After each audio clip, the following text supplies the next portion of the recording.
good to have people here. We are a little cattywampus. Let me see if I can fix that. Well, close enough. Close enough. Welcome to another informative and exciting episode of Faith Matters. We are gathered here in our church and we are gathered online. And this is an interactive conversation about the gospel. So we'll begin by reading the gospel, and then I want to know what you think, what you hear, what challenges you, what attracts you, what might repel you, because all of our scholarship is better than a single one of us. So this morning, let me give you the gospel from John. Now among those who went up to worship at the festival were some Greeks. They came to Philip, who was from Bethsaida in Galilee, and said to him, "Sir, we wish to see Jesus." Philip went and told Andrew. Then Andrew and Philip went and told Jesus. Jesus answered them, "The hour has come for the Son of Man to be glorified. Very truly I tell you, unless a grain of wheat falls into the earth and dies, it remains just a single grain.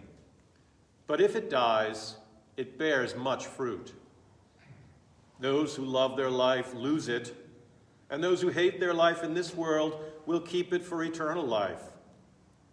Whoever serves me must follow me, and where I am, there will my servant be also. Whoever serves me, the Father will honor. Now my soul is troubled. And what should I say? Father, save me from this hour? No. It is for this reason that I have come to this hour. Father, glorify your name." Then a voice came from heaven. "I have glorified it, and I will glorify it again." The crowd standing there heard it and said that it was thunder. Others said, "An angel has spoken to him." Jesus answered, "The voice has come for your sake, not for mine. Now is the judgment of this world. Now the ruler of this world will be driven out. And I, when I am lifted up from the earth, will draw all people to myself." He said this to indicate the kind of death he was to die.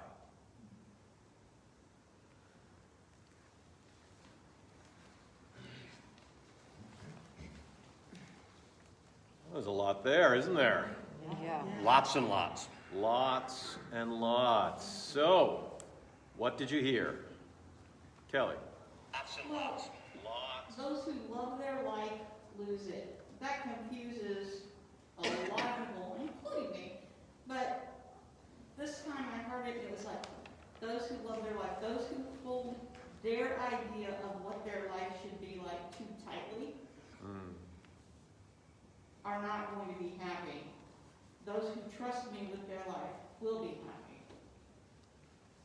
Good point. Yeah, I like that.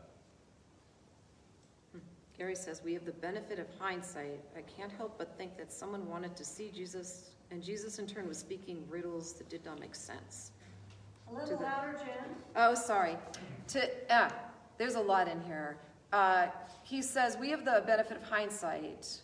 Jesus was speaking in riddles that didn't make sense to those who with no perspective of what was coming." That's very true. Yeah. And we're going to explore that just a little bit in this morning's sermon, too. Yeah, when he says, "I'm lifted up from earth, I will draw all people to myself," that's a very veiled reference to the crucifixion. Yeah. And unless you were in the know, if you were like one of those Greeks in the beginning of this, for example, would you really understand that reference? Nope. No, and in fact, it was quite the opposite. When Jesus says, "And the Son of Man is lifted up," everybody assumes that means he is sort of being raised up as king, because that was the whole conception of the Messiah. Right. Yeah, we talked about it lifted up last week, too, with the snake on the pole. We did So indeed. There's a Sorry. lot of lifting throughout the Lenten journey. Yeah. Miss Mary? I picked up on the word Greek, and how to me it reminds how inclusive Jesus is. He's including everybody. Yeah. Yes. Just the Jews Yep. to what his message is and what he's being called. Yeah. Being called to do. And it's interesting because in the Gospels they talk about the Greeks as basically the other, the non-Jews, right? And even then there were sort of two different types of Greeks that they were talking about. Some were what they called God-fearers. And what that meant is they're not Jews, but they do believe very much like the Jews. They believe in the one God, and they've given up sort of the multiple God process that most of the Greeks had. So those are the God-fearers, and they're not Jews because they're not circumcised and they're not part of the tribe, but they're okay. As opposed to the standard Greeks who were just there to learn. They were there for wisdom. And keep in mind what the timing of all of this is. This takes place not terribly long after Jesus cleansed the temple. Made the cord of whips, drove the money changers out of the temple, got rid of the sheep and the goats. It's also quite likely that the Greeks might have been around to witness that. Now, they couldn't have been part of it because they could only go so far in the temple. The first level of the temple was the court of the Gentiles, and that's as far as the Greeks could go. So they probably could see it happening way over there, but didn't have a chance to be part of it. That might be why they went later and said to Philip, hey, we'd like to talk to that guy because we saw what he did, and boy, he's got some interesting perspectives. We'd like to hear what he has to say. This part of the world was also dominated by the Greeks, and so all of this part of the world, although at this time it was owned by the Rome, before that it was all Greek territory. So probably the common interchangeable language was Greek, and but the locals mostly spoke Aramaic. Yep. And most of the people at that time were fluent in a number of the languages. Even Greek, there were a couple of different levels of Greek. The most common Greek, the street level Greek, was called Koine Greek. And Jesus was actually fluent in that as well as in Aramaic, because they mention that in the Bible. And it was very common. We are, as 21st century Americans, we're one of the only societies that didn't have multilingualism as a hallmark. Oh, Rosalie has her hand. over there. Rosalie. You know, we learned that John is very concise and goes right to the heart of the. So I wonder why he went through the effort to say, Philip went and told Andrew, then Andrew and Philip went to tell Jesus. I mean, why was that so important to say? Right. So there's actually a theory about that. Philip is actually a Greek name. Right. So scholars theorize that the Greeks may have gone to Philip because he might be more willing to talk to them. Keep in mind, good Jews of the time didn't talk to Gentiles. They didn't talk to outsiders. So if you want to talk to the big guy and you need to talk to one of his crew, you find the one of the crew that you think is going to be the most sympathetic to your request. So they went to Philip, and then Philip went to Andrew. Andrew's job in the Gospels, Andrew has one and only one job, and that is to take people to Jesus. Every single time we see Andrew throughout all four Gospels, the only function Andrew ever performs in the Gospel is bringing people to Jesus. Concierge. Yeah. He's like the concierge, right? Excuse me, have you met Jesus? He's right over here. Yeah, that's kind of what he does. I have the thing about unless a grain of wheat falls into the earth and dies, it remains just a single grain. But if it dies, it bears much fruit. Yeah. Now I kind of get it, but I kind of don't. Well, it's a little foreshadowing there, right? Yeah.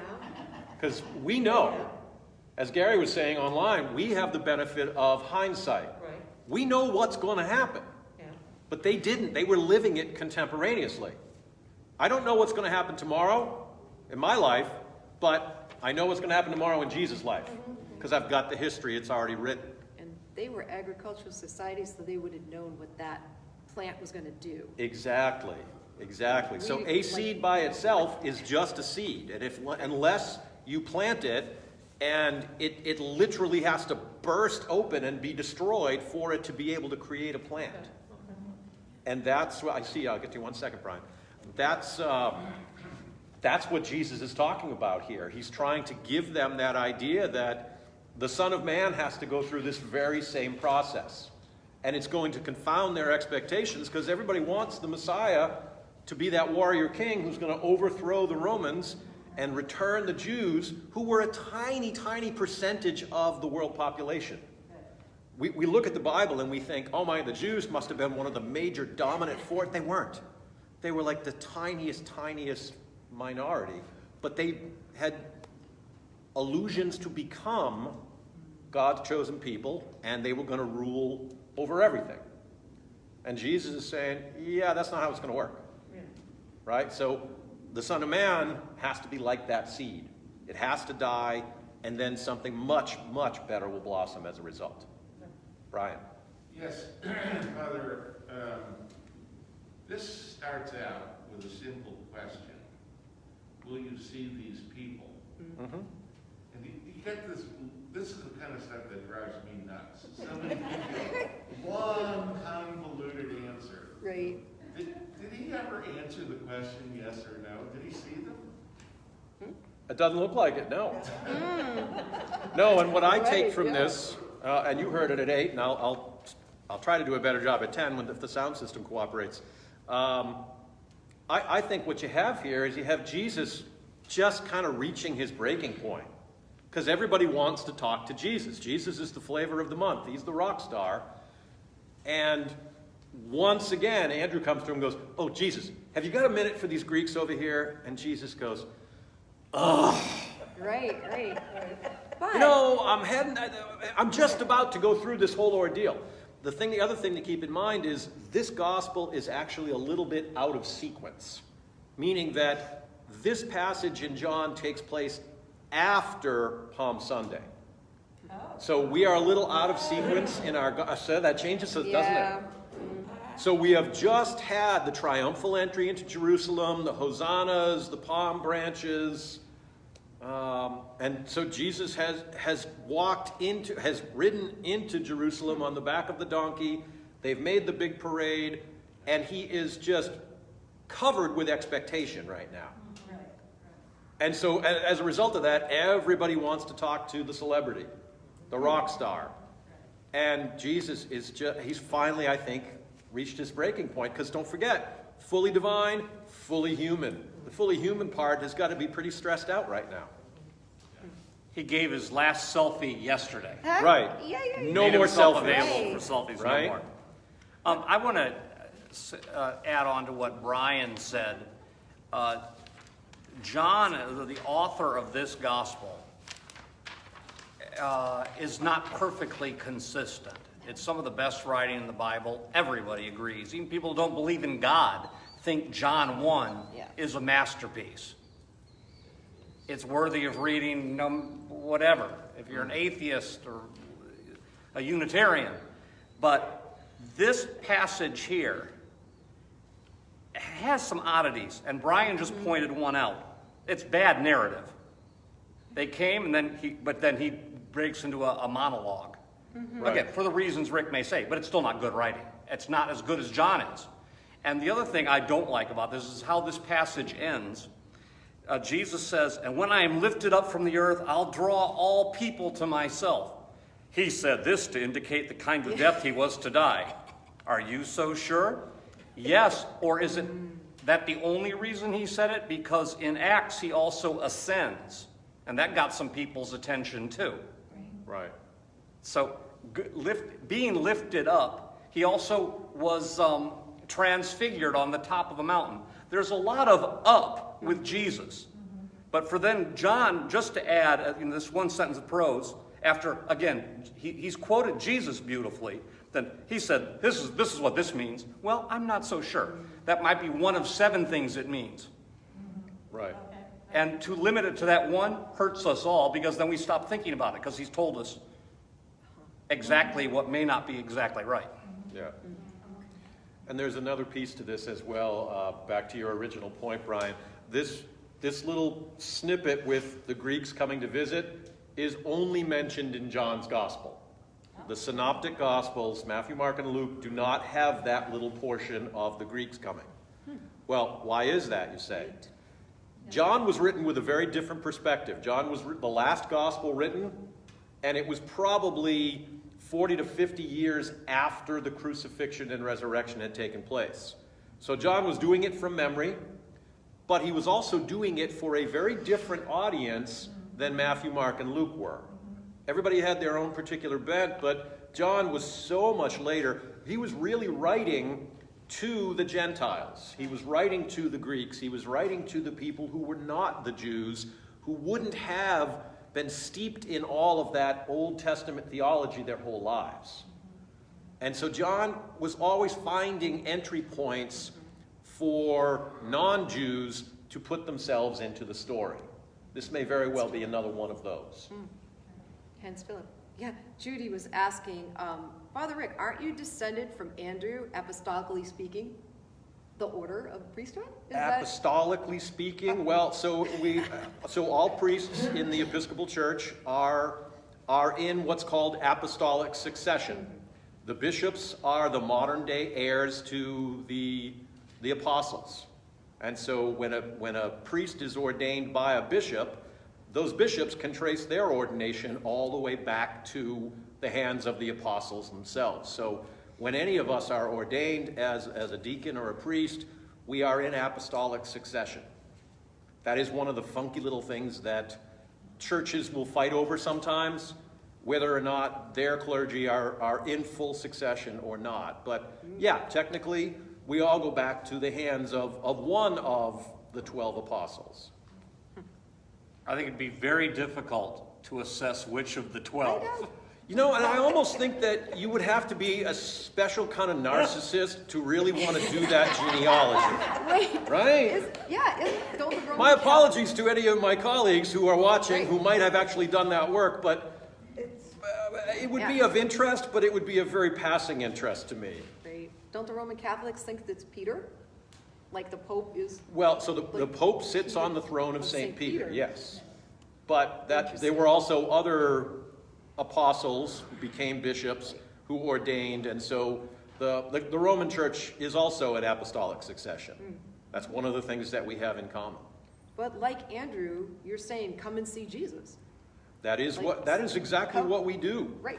Our whole job is to preach the gospel, to invite people to come and meet Jesus, to welcome Jesus into their lives. But that's not just the province of the clergy who wear the funny clothes. That's all of our job, folks, because every one of us has a calling by God. So you can't subcontract that out to the clergy, right? Lots of churches have tried, especially Episcopal churches. You know who I'm talking to. The reality, brothers and sisters, is it's all of our job. We are set aside for just different functions, that's all. Judy Watts is giving you special acclaim, though. Father Rick, you are so good at inviting people. So I'm going to say, well, maybe it was Andrew. Thank you, Judy. I tend to think I was probably Matthias, because he was the last one that was elected, and you never heard a word from him ever again after his election. Just so long as it's not Judas, because he did none of it. Matthias took Judas's spot. Right, he left the gene pool before they started laying hands on him. Right. Exactly. Yes, Kelly. Wouldn't trying to figure that out be kind of like, do I get to sit on the right? Do I get to sit on the right? Very similar. Exactly. Very much. That's exactly what it would be. Important. Who's more important, Lord? Yep. It's a human thing. Yeah, we all do that. the patience of Jesus is something, that's going to have to be a sermon someday. And now The absolute patience with all of our humanity and our failings and our need for acclaim and special status. Jesus just was the ultimate in patience. And every once in a while, even he got tired of it, and that's when he played a cord of whips and drive the moneylenders out of the temple. Yeah. That's when he also sought seclusion. And that's exactly right. He would get away from it all. And that means he didn't take his cell phone, boys and girls. Right. Yeah. So I have a question. One of the things challenged me, and I want the biblical scholars in the room to help me with this. This one challenged me this time. Those who love their life lose it, and those who hate their life in this world will keep it for eternal life. Well, if I hate my life now, is God consigning me to eternal punishment by giving me a life that I hate for all time? That's what it sounds like. Huh. What Or- happened to forgive? Yeah. That's why I'm asking. That one just sort of challenged me. And I'll be honest, I have prepped this all week, but I hadn't heard that until I read it sitting right here. I think it kind of goes back to what I was saying earlier, which is love and hate, we could probably translate in our mind now, hold too tightly, hold loosely. Yeah, that could be part of it. I mean, the idea of just, those who hate their life, the word choice might not be a good one. Right. One question I would have, and that is, you went back to the original language. Is it really the word, what we would translate as the word hate? And that becomes the challenge. My first question when you say that is, which original language? Which original text? We keep having to go back and back and back. Did anybody see, this is not a non sequitur, did anybody see this week that they actually found some more Dead Sea Scrolls? Yes. They're slowly finding some other things. Now, these were not gospel fragments, so but they were some of the minor prophets. And they have slightly different wording. But even the Dead Sea Scrolls may not necessarily be the original. Right. So it's very hard to take our translations and trace them back to really true authenticity. And that's why I laugh when people are like, oh, I'm a Bible literalist. I say, really? Which one? Well, King James, that's the one Jesus wrote. I've actually done some scholarship on the writing of the King James Bible. Jesus wasn't there. Yeah. Judy says, like, fear of God. I don't want to have to fear God. He loves me. But there's that. Yeah, that whole idea of, God-fearing people. Well, fear is not the right word there. It should be God-respecting, God awe, God, inspired, but not fear like we consider fear. Okay. And don't forget that the way the things words mean change. Anybody remember a song from the 80s by Michael Jackson called Bad? Yep. Well, when he's talking about being bad, he didn't mean bad, he really meant good. So he picked the absolute opposite, and we changed the meaning of the word. You talk about fear. I feel, because as a child of my parents, I had a healthy fear of my parents. Okay, I didn't fear them because they were going to beat me. I feared them because there was going to be some discipline, and I loved them, but it was not something bad. Right. It was a healthy fear. It was a respect. It Yep. was, you got to do what you're supposed to do. Right. And that's akin to what we're talking about, yes. I didn't fear my parents enough. Yeah, right. Then you get in trouble that way. I've read your autobiography, Dave. I'm sure there's a couple of stories in there that didn't make the cut. Mary.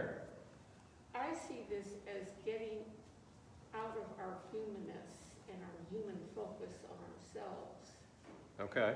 and getting out and seeing beyond that to Jesus and what he's capable of doing for me, which I'm not capable of doing for myself. Getting beyond ourselves. I'm sorry, what? We just. asking Mary to speak louder. Oh, I was going to just repeat it. Okay. Thank you. So Mary was really saying just the idea is to get beyond ourselves. And Jesus is challenging us to open our worldview a little bit. Oh, okay.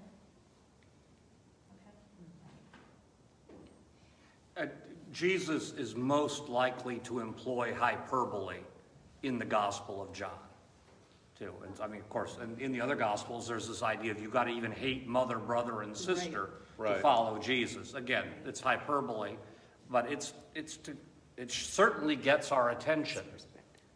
Indeed it does. Yeah. For instance, like Dina just nuanced and gave us a clearer understanding of what she was talking about with her parents. But these guys are speaking in these little quick sentences, and I don't think hate translates well. It clearly does have something to do with this kind of being willing to distance ourselves that is not in English hate. And that includes hating mother, brother, and sister means, like Jesus largely did, he didn't see many of them for big chunks of life, and he had thousands of other people that became his family. But I don't think he thought, I can't stand my mom. Right. Yeah. It's the put God first thing. It might, if we take the word hate out and we substitute something like ambivalence, does that help? Those who love their life too much are going to lose it, but those who are sort of ambivalent to their life, they're going to get eternal life. Yeah. Judy Watts was saying there's a passage about you can't say you love your neighbor. I mean, you love God and hate your neighbor. There is that, and actually, Chris and I did one of our live stream messages this week on that very topic. Oh, okay. You know, who is your neighbor? Right. Everybody's your neighbor. If you're going to love your neighbor, and everybody's your neighbor, guess what? You got to love everybody. No exceptions. And then we got a lot of comments going, well, but, what about, no, but. And we're not granting any exceptions, boys and girls, because it's not within our power. You got to love everybody, even those you don't like. You don't have to agree also. You don't have to agree with them, but you can pray for them. And by the way, somebody you think is completely evil, who needs your prayers more than them? Right? Yeah, Jesus said that. He came to heal, to speak to the sick. Right. And those that Exactly. And in your live stream, I remember you saying, and when you pray for those people, you can't pray that they see things the way you do or agree with you. Yeah, that's not praying for them. No. You know, Lord, make them not so stupid and hateful and awful and evil. That ain't it, brothers and sisters. That's not it. After we recorded those videos, we actually, a church member asked, what if the person is just pure evil? How do we pray for them? And we talked about this, but I pre-recorded the live stream that will go on at 9 a.m. tomorrow and said what I know many of you already know. Loving someone doesn't mean that you have to stay in active daily relationship with them. There is no doubt in my mind that I have met couples for whom the correct thing is that they did get divorced and they actually spend very little time in communication. That's a place they can go and actually have peaceful hearts and forgive one another.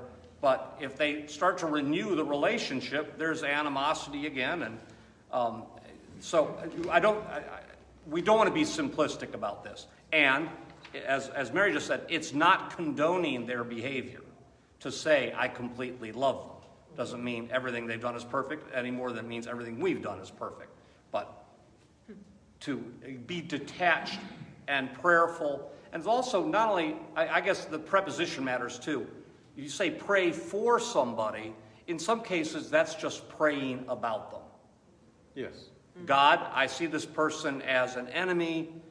I don't really see value to them, but they're here on this earth for a reason. Maybe you can show me what their value is to others, and also what might I learn? Is this person an opportunity for me to gain wisdom? This is praying about them, not, sort of like, oh, help us to be lovey-dovey, Great Kind of like intention. Nancy Pelosi praying for Trump. And vice versa, That's right? Right. And to that I would say to either of them, if they called me for pastoral advice, and neither did, by the way, who needs prayer more than your mortal enemy? Yeah, Right? right. If we all want the best for all people, then you got to pray for the people that you think are the evilest. Right, or the ones who are wishing to do you harm. Or the ones who are wishing to do you harm. Yeah, Jennifer Carmelli brought up something from the Buddhist faith.